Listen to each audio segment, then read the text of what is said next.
عظم الله أجورنا وأجوركم بمناسبة 40 استشهاد الإمام أبي عبد الله Hussein عليه السلام. As we are honoring the 40th day of the martyrdom of Imam Hussein and his family members and his followers, we also honor the martyrdom of many brothers and sisters who were martyred yesterday in the march towards Karbala. There was in the news that more than 60 people were either killed or wounded seriously in several bombs explosion and suicide bombers during the march around Baghdad. May Allah punish the criminals who have no mercy for innocent men, women, children, and defenseless people.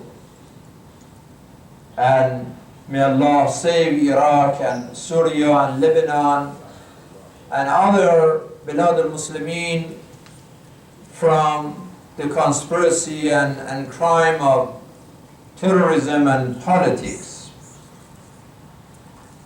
The word Arba'in is mentioned in the Quran 4 times, 3 times related to Nabi Musa, about Moses. وَإِذْ وَعَدْنَا مُوسَى 40 لَيْلَةً ثُمَّ اتَّخَذْتُمْ الْعِجْلَ مِنْ بَعْدِهِ وَأَنْتُمْ ظَالِمُونَ. Allah is talking to the community of Moses, telling the Jews of that time that it was totally unfair that your prophet Moses went for ibadah for 40 days, 40 nights, and during his short absence you started worshipping a calf.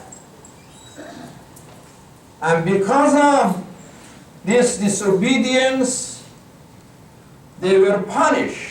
قال فإنها محرمة عليهم 40 سنة. For 40 days of disobedience, you would be wandering like homeless on the land without getting to your final destination for 40 years. Another time that the word Arba'in is mentioned in the Quran is related to general human life. حتى إذا بلغ أشده وبلغ 40 سنة قال رب أوزعني أن أشكر نعمتك التي أنعمت علي وعلى والدي وأن أعمل صالحا ترضاه. That usually 40 years should be the period of maturity, appreciation, and understanding. When human beings get to that level of age, if he is not still understanding and appreciating the blessings of God and is not mature, there's something wrong with that person. There are people who may live for 80 years and still they live like kids. They don't show understanding and maturity, no gratitude. Then that is not a normal situation. Also, the word of Arba'in is mentioned in the Ahadith. The Prophet, peace be upon him, said, ما أخلص عبد لله عز وجل 40 صباحا إلا جرت ينابيع الحكمة من قلبه على لسانه. That if someone really obeys Allah for 40 days with sincerity, this person should feel the flow of wisdom from his heart to his tongue. That means 40 days of real practice of faith and purity and sincerity would give that much wisdom and connection to human being.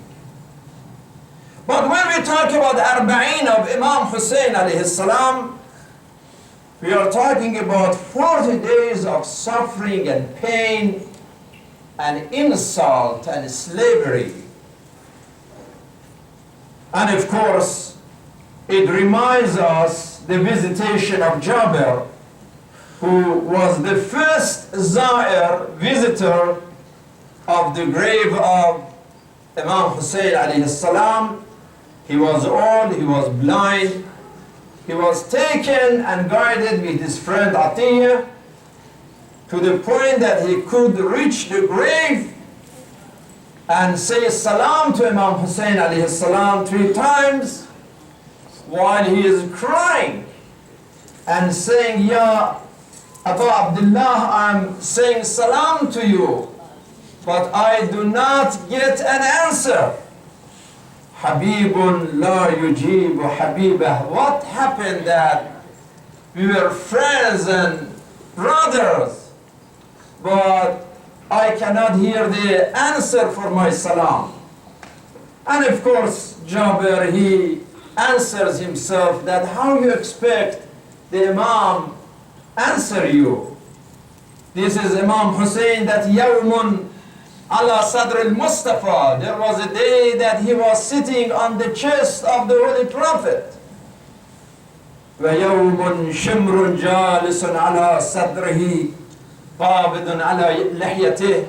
And another day, the same baby who was sitting on the chest of the Rasulullah, Khatam al-Nabiyyin, is in Karbala, and Shamr is sitting on his chest and grabbing his beard to slaughter the grandson of Rasulullah. He was crying and doing the ziyarah, and that happened on Arba'in, the 40th day of Ashura. Obviously, in the beginning, when this happened on the day of Ashura, Umar Sa'd, who was the commander of the army of Yazid, he stayed in Karbala for another day till the Dhuhr of the 11th of Muharram, just to wash and to cover and to bury the bodies of his own army. But after they left the bodies of Imam Hussein and other shuhadas without cover and without burial on the ground of Karbala, and they left. This is why in ziyarah we say, Ya man damuhu ghusluhu wa turabu kafaluhu. In their way to Sham, while they are carrying the heads of the martyrs, Sayyidah Kulthum asked the army of Yazid that please take us from a road with less traffic. So we don't want people come and watch us. We are Ahlul Bayt, and these are our shuhada. But out of stubbornness and no mercy in the heart of those criminals, they chose the most crowded road to the palace of Yazid. That was an amazing day that a man in the name of Sahl ibn Sa'd says that I was going towards Al-Quds through Sham, and I was surprised that what is going on here. Why is it that people, رَأَيْتُ أَهْلَ الشَّامِ فَرِحُونَ مُسْتَبْشِرُونَ, they are so happy and they are exchanging good news to one another? I said, aren't they Muslimin and there is no Eid al-Islam? It's not Eid al-Fitr, not Eid al-Adha. What kind of Eid? I didn't hear. So why people are so happy? And I asked some people, they were surprised. They said, who are you? Where are you coming from? You don't know what's going on? Go to Bab al-Sa'ad, go to the gate of the clock in Sham, and you will see that the head of Hussein ibn Ali and other shuhada, they are taken as gifts to be taken and to be given to Yazid ibn Muawiyah. And that's why that somebody like a Sheikh Abdul Wahab Najjar, he is Alim Sunni, Mufti Sabiq al-Azhar, is a scholar, a Sunni scholar of Al-Azhar University. When he wrote an introduction for Kamil ibn Athir, he said, لَعْنَ اللَّهَ الْفِسْقَ وَالْفُسَّاقِ لَقَدْ سَوَّدُوا صَحَائِفَ التَّارِيخ وَسَجَّلُوا عَلَى أَنفُسِهِمْ جَرَائِمَ الْكُبْرَى لَا تُغْفَرْ وَلَا تُنْسَى. The kind of sins and crimes that shajareh mal'unah, that cursed tree, is talking about some of the Bani Umayyah members of tribe. He said they committed kind of crime that cannot be forgiven nor forgotten. We cannot forgive and we cannot forget what they did. It was so embarrassing, shame on them, and they did to the family of the Prophet. But you know, despite of this pain and suffering, brothers and sisters, there is something positive about Arba'in that we must celebrate, and that is the victory and the triumph of Imam Hussein, the triumph of truth over falsehood and over evil. 1400 years later, we can hear the voice of those shuhada from another time and another place. How come these millions of people who are marching toward Karbala these days, even from Iran, they are walking and they pass the borders on their foot to get to Karbala? It's not just a few miles. You know, when we have in United States the marathon, as in October, like that's a big deal. Marathon, the maximum is 26 miles. And most of the people, they cannot get to the end. They stop like after 10 miles or they half a marathon. And those who do it, those who complete it for 26, they are proud for the whole year that yes, we participated. We marched in marathon and we got to the last point. The whole thing, the full march was done. But when you compare 26 miles to the distance between Khurram Shahr and Karbala, between even Basra to Karbala, now from Baghdad, the march from Baghdad is like 50 miles, right? 52 miles, the distance between Baghdad and Karbala. But from Basra is 266 miles. That's exactly 10 times more distance than marathon in the United States. And in that marathon is not just sport people, men, women, children, even handicapped, those who are on the wheelchair. They are walking for almost 2 weeks, back and forth. What is this motivation? What is this vision? Where this energy is coming from? This is the blessing of Arba'in. And even the mawkibs in the way between Basra, between Khurram Shahr, between Baghdad and Karbala, all the cities, east and north and west, all over. The mawakib, these villagers, show hospitality. All the people are poor, but they offer to the pilgrims all they have in their path towards Karbala. Because now they realize, yes, في تربته شفاء وفي زيارة قبره الشفاعة الدعاء تحت قبته مستجاب. This purity, this spirituality, this connection that we make the ziyarah and we say نشهد أن الله قد طيب بكم التراب. Through your blood Allah purified this planet. وأوضح بك الكتاب. Oh Imam Hussein, with your sacrifice we understood the Quran. If it was not for your movement and your sacrifice, we wouldn't understand the essence of revelation, the depth of the Quran. You are warith of Nuh. Assalamu alayka ya warith of Nuh and Nabiyullah. Your patience, your trust, your gratitude is like Nuh. And you are warith of Ibrahim in his truthfulness, in his submission, in his sincerity. And you are warith of Moses in his faith and courage and commitment. And you are warith of Isa, Jesus, in his love and sacrifice and forgiveness. And you are warith of Prophet Muhammad, peace be upon them all, in his makarim al-akhlaq, noble character, in his mercy and being rahmatan lil alameen. Yes, brothers and sisters, Arba'in is reminding us of pain and suffering, but at the same time the gravity, the vision, determination, and the triumph of truth, awareness, and unique wake-up call in history of humanity through sacrifice of Imam Hussein.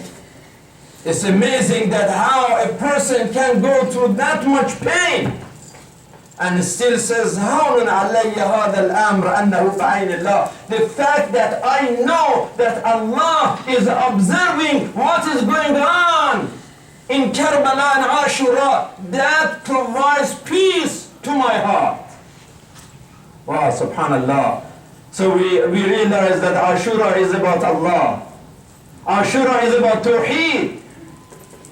Imam Hussein's faith in Allah makes all this pain to peace and tranquility.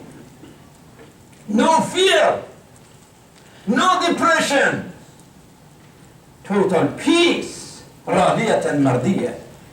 Because this is the Hussein that says, Amiyat aynullah tarak. The eye that cannot you, O Allah, is blind. متى غبت حتى تحتاج إلى دليل يدل عليه ومتى بعدت حتى تكون الآثار هي التي توصل إليك أنت الذي أشرقت الأنوار في قلوب أوليائك وأنت الذي أزلت الأغيار عن قلوب أحبائك. This is the way that Imam Hussein communicating with his Lord. There is a lesson on this Arba'in for all of us, my beloved brothers and sisters, that if you have faith, you have peace. If you have faith, you have hope. You have patience. You have commitment. You have responsibility. If you have faith in God, then you are like Imam Hussein, you have passion for freedom and justice, for human dignity. If you have faith, you have love for Allah and for humanity. If you have faith, you are able to pardon even when the time that there is pain. Yes, you can pardon even a painful situation. You can forgive the time of anger and revenge, the time that is very hard to forgive. This is what Imam Hussein did. And this is what the family and the followers of Imam Hussein did. They put this faith in action. And Arba'in reminds us this reality. This is why after almost 1400 years we say, Assalamu ala ashab al-Hussein. Who are ashab al-Hussein? We don't know Zuhair ibn al-Qayn. We don't know Muslim ibn Awsajah. These guys, we didn't know anything personal from them. Why is it in another time and another place, after centuries and centuries, you and I, still we are saying Assalamu ala ashab al-Hussein? Salawat Allah Muhammad wa Ali Muhammad. Allahumma salli ala Muhammad wa ali Muhammad. We say that because we know about their faith, their love, their passion, their determination, their patience, their peacefulness, their sacrifice. Yes, we know these qualities, that they were really the disciples of Imam Hussein. And if we are faithful, then let us pray to Allah to make us also Ashab al-Hussein. So people who come after us, they can send their peace and blessings on us. If we are Ashab al-Hussein, then we need to have different community, brothers and sisters. We cannot have youth in our community that on Friday they don't care about Salat. That is not what Ashab al-Hussein did. We cannot have youth who smoke and drink and getting irresponsible and have no faith in family and values and traditions. That is not something that Ashab al-Hussein may do. When we have all this technology and science to use it for awareness and education and more discipline, more progress in the community, Facebook and Twitter and WhatsApp and internet and email and all these instruments of science. And some of us may use it for gossip and backbiting. And you see even among the honorable families in the communities, through gossip and talk, they destroy each other and end in court and end of marriages and starting a fire like hell among friends and among the family members. This shows that we are losing that Ashab al-Hussein identity, and we are losing that faith that Imam Hussein based his Ashura and his movement on. I was in Chicago last weekend. There was a conference about how can we help each other to make a good community and good society. To have a good society, number one, faith, family, working hard with discipline, having honesty and trust. And these are exactly the values that we learn from Ashura. Now, the questions I received these days, what about Christmas? I don't get enough question about Mawlid al-Nabi, the birthday of the Prophet Muhammad, what we're supposed to do on the birth of the Prophet Muhammad. And now I have people from our community, even many Christians, they don't care about Christmas. And many of them are saying that Christmas is like a commercial and is a business, and it has lost its spirituality and purity in many occasions. In Christmas, if it is the birth of Jesus, the Savior, we should see more purity, more faith, more prayer, more patience, more progress in the spiritual world. Why is it that in Christmas we have more drunk and more driving and more accident, more car accident, because a lot of people, they drink even more and there's more heart attack because they are just eating too much and turning this Christmas just a shopping period. And the things that does not even matter is the point of Christmas. Yeah, it is okay to say Merry Christmas to our Christian brothers and sisters as they say Happy Ramadan to us. They say Happy Ramadan, but they are not fasting in Ramadan. So it is okay to express this word, but it doesn't mean that we have to be even more crazy about Christmas than even the Christians themselves. We still have to protect our identity. As a Muslim, what is our identity? As the followers of Ahlul Bayt, what is our identity? As the people who send their salams to Ashab al-Hussein, what kind of values we are promoting? Inshallah, tonight we will honor Arba'een for tonight and tomorrow night and also Sunday night at 7 p.m. both in English. Inshallah, Brother Ali Najaf is going to give the youth a good presentation, and also we have one of the mashayikh, inshallah, recite a majlis for Arba'een. This is the time, brothers and sisters, that show our love and passion for Arba'een, for Imam Hussein. If there are millions of people who are marching towards Karbala, despite of dangerous roads, and they don't care if they die for this destination, they showed that much love and passion, then what about us that no security problem, no risk, and we have opportunity to honor and remember and reflect on Arba'een of Imam Hussein. Assalamu alayka ya Abu Abdullah, Assalamu alayka ya ibn Rasulullah, Assalamu alayka wa ala al-arwah allati hallat bifinaik, alayka minna salamullah أبدا ما بقينا وبقية الليل والنهار ولا جعله الله آخر العهد منا لزيارتكم. السلام على الحسين وعلى علي بن الحسين وعلى أولاد الحسين وعلى أصحاب الحسين. عباد الله، إن الله يأمر بالعدل والإحسان وإيتاء ذي القربى وينهى عن الفحشاء والمنكر والبغي يعظكم لعلكم تذكرون. وإلى الصلاة إن الصلاة تنهى عن الفحشاء والمنكر. والسلام عليكم ورحمة الله وبركاته.